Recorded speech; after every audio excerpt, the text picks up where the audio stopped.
Hello' ফ্ৰেণ্ডছসকল, MB Assam YouTube চেনেলটিলৈ সকলোকে পুনৰবাৰ স্বাগতম জনাইছোঁ। অসম হোমগাৰ্ডৰ এখন অফিচিয়েল নটিচ আহিছে। গৃহৰক্ষী জোৱানসকলৰ বাবে এখন নতুন জাননী আহিছে। জাননীখনত কি লিখা আছে সম্পূৰ্ণকৈ জানিবলৈ ভিডিঅ'টো সম্পূৰ্ণকৈ চাই থাকিব। আৰু যিসকলে মোৰ চেনেলত নতুনকৈ আহিছে, প্লিজ চেনেলটো ছাবস্ক্ৰাইব কৰি কাষত থকা বেল আইকনটো প্ৰেছ কৰি ৰাখিব মই দিয়া সকলো ধৰণৰ ভিডিঅ' আপডেটসমূহ পাই থাকিবলৈ। আহক আজি ভিডিঅ'টো আৰম্ভ কৰোঁ। গৃহৰক্ষী জোৱানৰ নটিচখন হৈছে এইখন জাননী। ইয়াতে লিখা আছে, ইয়াৰ দ্বাৰা লখিমপুৰ আৰু ধেমাজি জিলাৰ গৃহৰক্ষী স্বেচ্ছাসেৱিকাসকলক জনোৱা যায় যে যিসকলে পুনৰ 3 বছৰৰ বাবে সেৱা আগবঢ়াবৰ বাবে যাৱতীয় প্ৰ-পত্ৰ জমা কৰিছিল, সেইসকল গৃহৰক্ষী স্বেচ্ছাসেৱকক তলত উল্লেখ কৰা সময় আৰু দিনত লখিমপুৰ জিলা গৃহৰক্ষী প্ৰশিক্ষণ কেন্দ্ৰত উপস্থিত থাকিবলৈ জনোৱা হ'ল। আৰু ইয়াত তাৰিখ লিখা আছে 28/1/2025, ক্ৰমিক নং 001 পৰা 309লৈ লখিমপুৰ জিলাৰ গৃহৰক্ষী স্বেচ্ছাসেৱকৰ বাবে পুৱা 8:30 বজাৰ পৰা অনুষ্ঠিত হ'ব।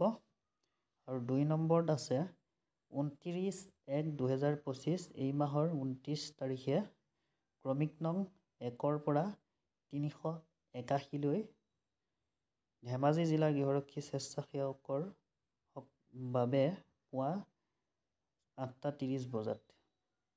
আৰু 3 নম্বৰত লিখা আছে 30/1, এই মাহৰ 30 তাৰিখে, ক্ৰমিক নং 310 পৰা 618লৈ লখিমপুৰ জিলাৰ গৃহৰক্ষী স্বেচ্ছাসেৱকৰ বাবে পুৱা 8:30 বজাত অনুষ্ঠিত হ'ব।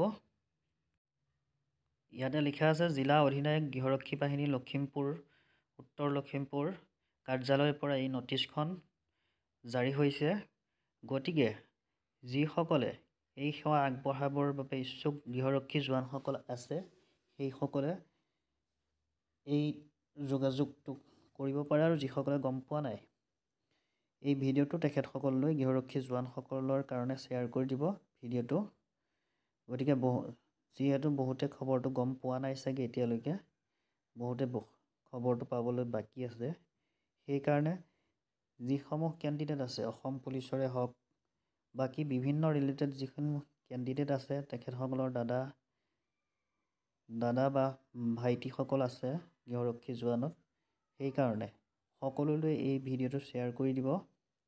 তেতিয়াহে তেখেতসকলেও যদি গম নাপায়, এই খবৰটো পালে তেখেতসকলৰ বহুত সহায় হ'ব বুলি মই ভাবোঁ। গতিকে যিসকলে শ্বেয়াৰ কৰা নাই, ভিডিঅ'টো শ্বেয়াৰ কৰি দিব। সকলো গৃহৰক্ষী জোৱানসকলে যাতে এই খবৰটো সোনকালে লাভ কৰে। গতিকে ফ্ৰেণ্ডছসকল, আজিৰ ভিডিঅ'ত ইমানেই আছিলে। ভিডিঅ'টো চাই যদি ভাল লাগিলে প্লিজ লাইক, কমেণ্ট, শ্বেয়াৰ কৰিব। আৰু যিসকলে মোৰ চেনেলটো ছাবস্ক্ৰাইব কৰি ৰখা নাই, ছাবস্ক্ৰাইব কৰি কাষতে থকা বেল আইকনটো প্ৰেছ কৰি ৰাখিব মই দিয়া সকলো ধৰণৰ ভিডিঅ' আপডেটসমূহ পাই থাকিবলৈ। ধন্যবাদ।